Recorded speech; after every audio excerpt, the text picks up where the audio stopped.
Les gars, l'équipe de France 2026 est plus forte que l'équipe de France 2018 et est plus forte que l'équipe de France 2022. La vérité, hein, ça fait... Je crois qu'on n'a jamais vu ça même. En fait, il y a tellement de qualité devant qu'il n'y a aucune équipe au monde qui peut tenir 95 minutes face à cette attaque. C'est pas possible. Cette équipe est beaucoup trop forte et il y a beaucoup trop d'individualité. T'es un défenseur, tu peux pas tenir 95 minutes face à Olysée, Mbappé, Dembélé, Barcola devant toi. Là, c'est très simple. Ils vont aller chercher la Coupe du Monde, ils vont la ramener à la maison. Mais comme ça, facilement, genre il n'y aura pas besoin de forcer. C'est trop fort, c'est trop fort. C'est inarrêtable. Il suffit que tu te déconcentres. Une seconde. Il y aura un appel, il y aura une passe dans le trou, c'est fini. But. Olysée, mais c'est qui? Qui est-il? Ce qu'il apporte dans le jeu de l'équipe de France, c'est trop. Sa qualité technique, sa vision de jeu, sa qualité de passe, son culot. Juste lui seul. Déjà, c'est dangereux. Associé à un Mbappé de la Coupe du Monde. Un Mbappé en mode R9. Non, là, il faut dire les choses. Mbappé, il est en R9 à la Coupe du Monde. Je sais pas quelle préparation physique il a fait, mais tu sens qu'il est en pleine forme. Il va trop vite, il se retourne vite, il bouge vite, tout vite. Et à ces mecs-là, tu rajoutes Dembouz, le ballon d'or. Il peut aller à gauche, il peut aller à droite, il peut aller dans l'axe. Il peut passer, il peut tirer, il peut dribbler. et puis, imaginons, le match est serré. Sur le banc, t'as Désiré Doué, t'as Ryan Cherki. Qui peut arrêter cette équipe? Personne. Et c'est pour ça que je vous dis, l'équipe de France 2026 est meilleure que l'équipe de France 2022 et 2018. Même s'ils sont moins forts défensivement, même s'ils sont moins forts au milieu, ils sont tellement plus dangereux qu'en fait, tu peux rien faire. Tu vas encaisser 2, 3, 4, 5 buts par match à chaque fois. À partir de là, enfin, c'est l'équipe qui veut le plus de buts qui gagne. Et cette équipe de France, elle est partie pour mettre des tarifs à tout le monde. C'est trop fort. Ils vont aller chercher la Coupe du Monde. Ils vont prendre leur revanche contre l'Argentine en finale. Et puis là, il y aura une troisième étoile, tout simplement. En fait, je rigole.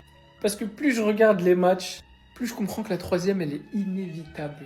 Et je vous dis même pas ça, ambiance Olysée, Kylian meilleur but. Non, non, non, non, lâchez tout ça, lâchez tout ça. On a compris, l'attaque des Bleus, elle est méchante. Mais est-ce que vous réalisez ce que Saliba et Upamecano, ils ont fait vivre aujourd'hui avec Gyökeres? Non, parce qu'on a la meilleure attaque. Ça, on le sait, depuis un bail. Dembélé, Olysée, Cherki, Mbappé, on sait tout ça. Même le commentateur, il était choqué de la violence de Saliba aujourd'hui. Il parlait de lui comme il parlait de Teddy Riner. Guettez ce qu'ils lui ont fait. Gyökeres qui passe dans une ruelle. Eh, ça vient d'où? Wallah, ils l'ont agressé. Dans tous les sens, hein.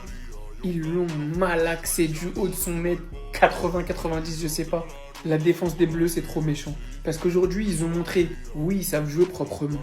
Ils savent être très rapides, excellents dans le duel, bons dans le domaine aérien. Mais s'il faut salir le jeu, s'il faut attraper un œuf, le tordre en deux, ils vont le faire. Et le pire, c'est que derrière, t'as un mec, personne parle de lui. On dirait qu'il a pas été inquiété. Et à chaque fois qu'il a été inquiété, il a répondu présent. Mike Maignan, un penalty, il arrête. Une action, il arrête. Face à la Norvège, il était là encore.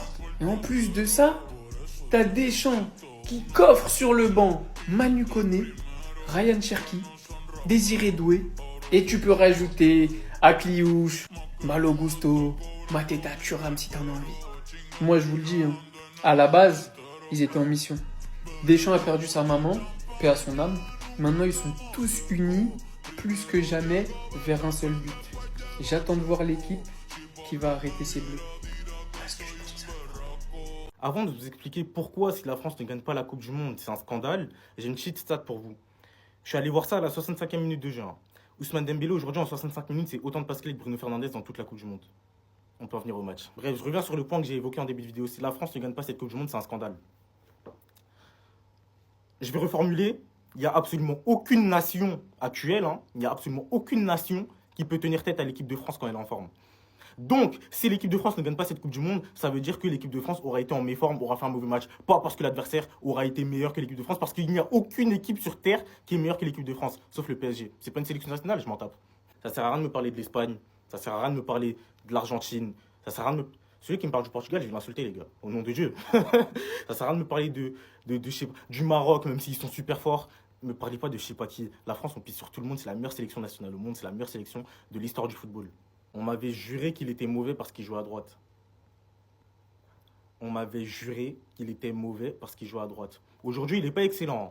Dans les 1 contre 1, il a eu du mal. Enfin, dans les 1 contre 1, il n'a pas eu énormément de duels non plus. Mais il ne s'est pas illustré par le dribble, mais par la passe. Pour le nombre d'occasions qu'il a créé, le nombre de ballons dans le demi-espace qu'il envoie à Jules Koundé. Mais Jules Koundé est nul.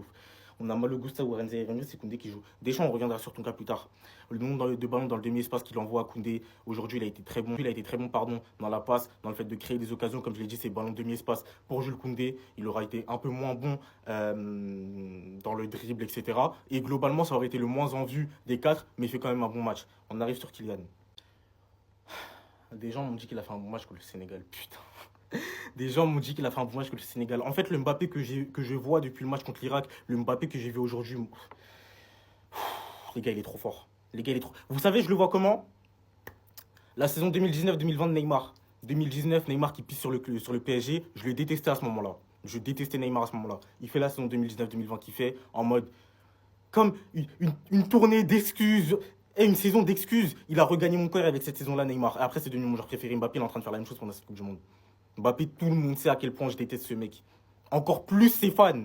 Tout le monde sait à quel point le train haters de Kylian, c'est moi qui le conduis.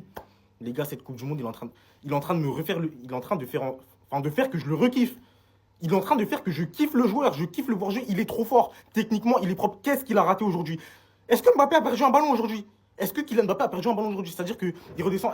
Les gars, quand Kylian Mbappé redescend faire le playmaker, mais qui joue comme ça, comme en 2022, etc. Mais redescend même jusqu'à Mike Mignon, on s'en fout. Quand il est comme ça, en fait, Kylian Mbappé, ça fait 4 ans que je ne l'ai pas vu comme ça, les gars. Rendez-vous compte, ça fait 4 ans que je ne l'ai pas vu comme ça. J'étais pas son plus grand, comment dire, j'étais pas le mec qui kiffait le plus Kylian quand il était au PSG. Même avant ces histoires de pivot gang polémique, etc. Je l'aimais bien, mais c'était pas non plus un de mes joueurs préférés de ce PSG-là. Mais je le kiffais. Et en fait, ça fait tellement longtemps que je ne l'ai pas vu comme ça que le revoir comme ça me fait un truc au cœur, les gars. Le revoir comme ça me fait un truc au cœur. Il est juste, c'est-à-dire que dans les petits espaces, il est bon. Dans les transmissions, il est bon. Les transversales qu'il envoie côté opposé, il est bon. Aujourd'hui, il marque 2 buts. Il aurait pu en mettre 3, 4, mais il a eu du mal dans ses frappes de loin, dans la finition, surtout en première période, dans la prise de décision, dans les déplacements, dans les efforts. Aujourd'hui, Kylian Mbappé, il aurait été... Son match est merveilleux. Son match est merveilleux. Et je le répète encore, des gens au nom de Dieu, ils m'ont dit qu'il a fait un bon match contre le Sénégal. Des gens, ils connaissent, des gens, ils ont vu, des gens voient ce joueur-là, le match qu'il fait aujourd'hui, des gens voient la Coupe du Monde qu'il est en train de faire, des gens ont connu Mbappé 2021, 2022, ils me disent qu'il a fait un bon match contre le Sénégal. Les Bavarois, allez vous faire enculer. Les Bavarois, allez vous faire enculer. En fait, je l'ai dit tout à l'heure en live, et je l'ai dit à des potes à moi, Michael Olise, il fait la saison qu'il est en train de faire en jouant dans mon club. Si tu t'appelles pas Lionel Messi, ça sert à rien de parler avec Michael. C'est moi qui vous dis ça. Un joueur du Paris Saint-Germain fait la saison qu'il est en train de faire. Si tu t'appelles pas Lionel Messi, dans les îles droits, hein, je parle. Si tu t'appelles pas Lionel Messi, au nom de Dieu, ça sert à rien de parler avec moi. La saison qu'il est en train de faire, merveilleux, son match aujourd'hui, mais les gars, sa qualité de passe, je vais bientôt la comparer à celle de Yamal. Sa qualité de passe, je vais bientôt la comparer à celle de Yamal. Les Barcelonais, pardon, no offense, ok? Sa qualité de passe, je vais bientôt la comparer à celle de Yamal. Au nom de Dieu, il est trop fort. Il a une qualité de passe, mais c'est... Quand il s'agit de casser la ligne défensive par la passe, par les passes courtes au sol, c'est une merveille. C'est une merveille. Il a une qualité de passe, les gars, c'est déconnant. Est-ce que j'ai déjà vu ça en équipe de France de mon vivant? J'ai vu Pogba. J'ai vu Pogba, ok. Et après ça, est-ce que j'ai déjà vu ça en équipe de France de mon vivant? C'est du n'importe quoi. Les deux dossiers ne sont pas liés. Hein. Les deux dossiers ne sont pas liés. Je répète encore, les deux dossiers ne sont pas liés. Mais des gens ont voulu faire partir Bradley Barcola pour faire venir Yann Diomandé. Les gens ont voulu faire partir Barcola pour faire venir Yann Diomandé. Avec tout le respect pour Yann. Hein. Déjà, si Bradley il part cet été, les gars, je vais péter les plombs. Parce qu'en fait, ce qu'on lui reproche depuis le début, sa finition... Déjà, Bradley, toi aussi, va te faire enculer. Hein. Ce qu'on lui reproche depuis qu'il est au PSG, sa finition, en équipe de France... 1 an. Les gars, 1 an. Juste, s'il faut le faire partir l'année prochaine... à 1 an de la fin de son contrat, ok. Même s'il doit partir gratuit, les gars, on l'a eu pour 50 millions. J'en ai rien à foutre. Mais 1 an, je veux juste voir.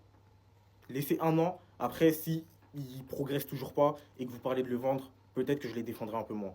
Je suis un menteur, je vais continuer à le défendre. Mais si Bradley part cet été, en fait, je vais péter les plombs. Parce que le problème de finition qu'il a, il est en train de le régler au moins en équipe de France et j'ai envie de voir ce que ça va donner au PSG. Les gars, je vous le jure, ce mec-là doit rester à tout prix au Paris Saint-Germain. Et j'en ai rien, je répète encore, j'en ai rien à foutre de Yann Diomandé. Au nom de Dieu, Barcola est plus fort que lui. Vous voulez m'énerver? En huitième, on joue le Paraguay. En quart, on jouera sûrement le Maroc. En demi, on jouera sûrement le Portugal ou l'Espagne. En finale, ce sera sûrement soit l'Argentine, soit l'Angleterre, peut-être le Brésil, peu importe. On ne gagne pas cette Coupe du Monde, c'est scandaleux. Parce que toutes les équipes que j'ai citées là, venez, on vous montre un truc. Toutes les équipes que j'ai citées, si seulement vous êtes chaud, venez, on vous montre un truc. Un petit truc comme ça là. Après, vous allez rentrer chez vous. Que ce soit à Madrid, à Lisbonne, à Buenos Aires, peu importe.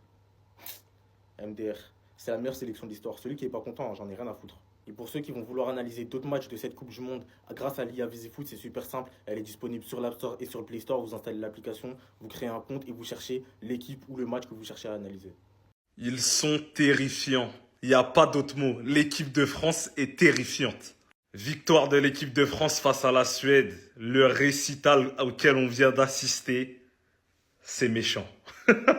En fait, ce soir, il y a trop de trucs à dire sur trop de joueurs. Là, ils sont dans un jeu vidéo, en fait. Ils font ce qu'ils veulent. Lui, je sais pas à combien de buts il va terminer la compétition. Lui, il est complètement fou. Alors lui, comment t'es nonchalant et tu joues comme ça? Moi, je sais pas, en fait. Là, ce soir, ce que j'ai vu, je sais pas. Les trois, ils te font des combinaisons sur corner. Mais ils s'amusent, en fait. Alors, ok, en face, c'était la Suède. La Suède, c'est pas ouf du tout. Mais les gars, quand même, il y a des certitudes dans cette équipe de France. Et à tous les postes, en plus. Quand tu vois Dayot Upamecano, j'arrive avec une vidéo pour lui, vous inquiétez pas.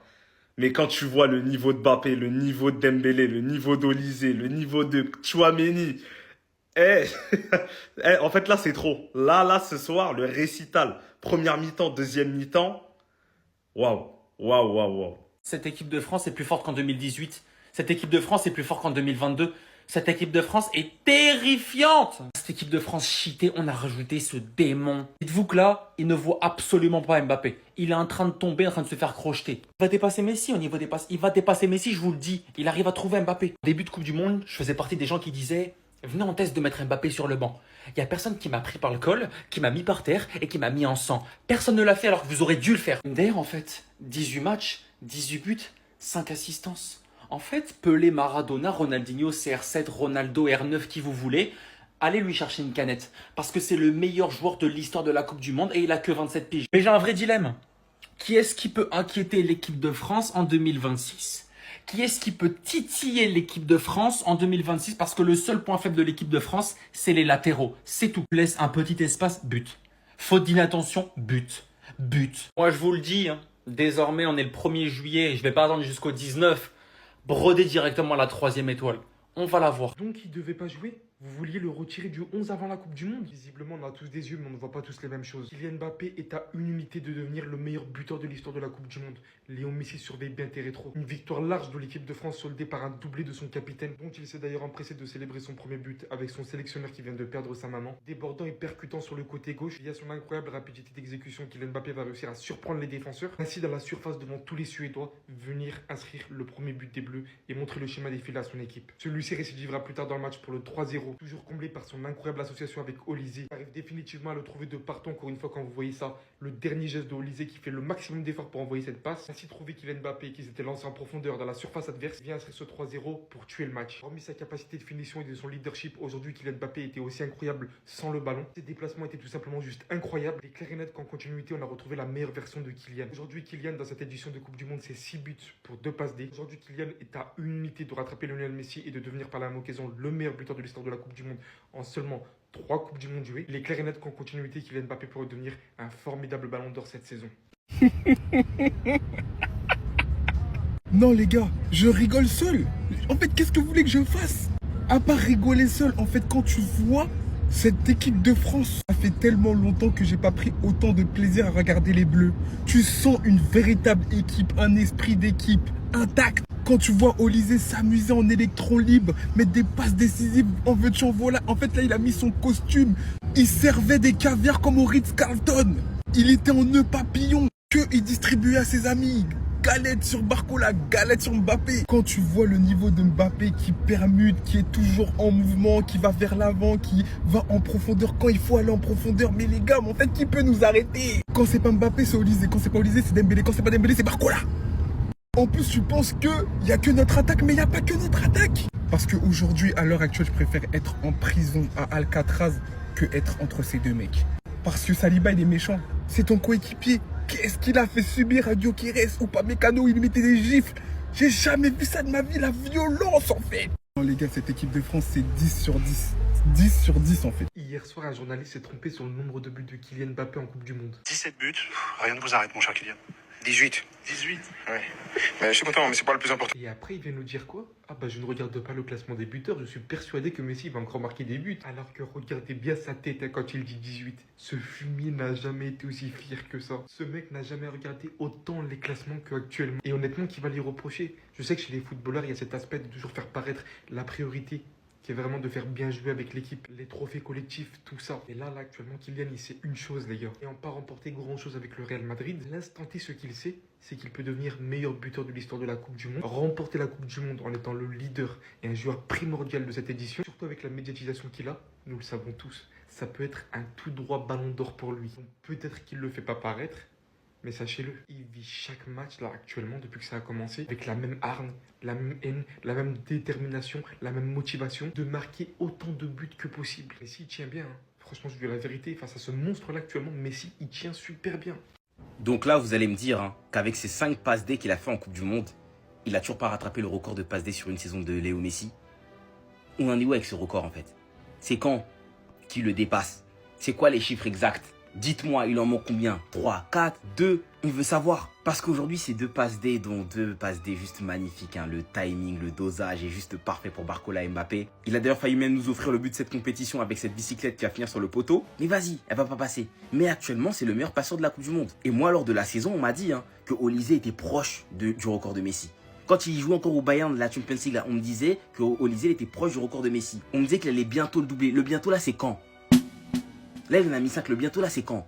Messi détient le record de 34. C'est quoi, Olise, quand il fait des passes D, on lui soustrait des passes D? Parce que le bientôt, là, c'est quand? On attend, nous, on attend.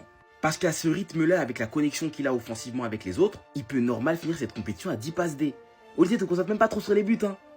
Te mets même pas trop sur les buts, t'inquiète. Il y a les autres là qui sont là pour ça. Gère les passes D, bat ton record et continue à jouer à ce niveau parce que c'est juste incroyable.